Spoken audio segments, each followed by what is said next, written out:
In the Oscar-winning film, The King's Speech, the speech coach probes with the question, "Why should I waste my time listening to you?" In a breakthrough moment, Colin Firth, playing the role of King George VI, declares, "Because I have advice." To which the speech coach replies, "Why, yes, you do." George VI, while living with a speech impediment, found the courage and ability to speak clearly for a people at war. It was his responsibility and the role he was born into. You do not have to be a king to struggle with a speech or struggle with a speech impediment to identify with the terrifying fear of being caught searching for words.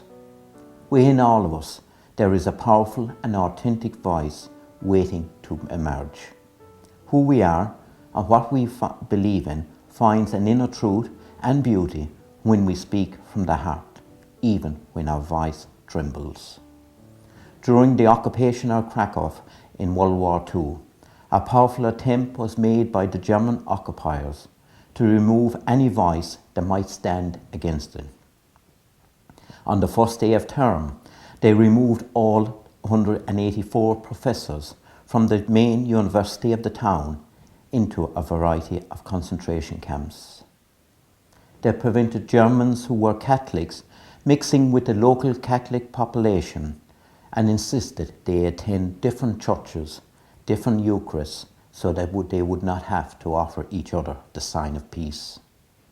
All statues except that of Copernicus were removed from the city, to remove gathering points, to remove a memory of the proud history and voice of the Polish people.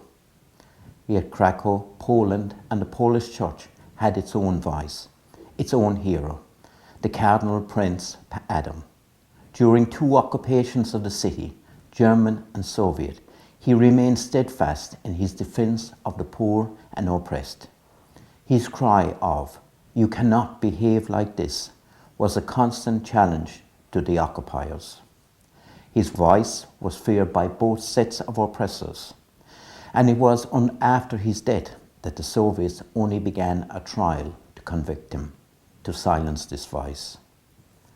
Truth can never be refuted, says the Greek philosopher Socrates. Those who resist it are already conquered. It is not good to nourish oneself on a lie, he tells us. In our gospel today, John the Baptist declares himself to be the voice of the one who cries out in the desert. His was a voice for repentance, and it got people's attention.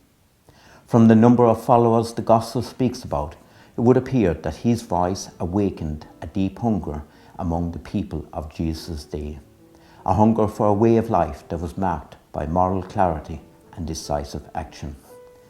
Daily, the people were witnessing the sloppiness and self-indulgence of the established political and religious leaders.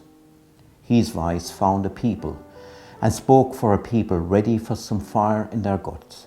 They wanted life filled with the possibility of purpose and meaning, with continuity, justice, honesty, compassion and peace.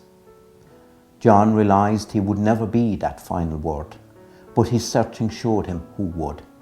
With humility and in truth, he introduces Jesus as that voice. John has no greater role, and yet the simplest role, to be the voice that introduces Jesus. How is this our role as disciples this day, this advent, in this life of ours? There is good news to be spoken and to be lived. Let that voice be heard.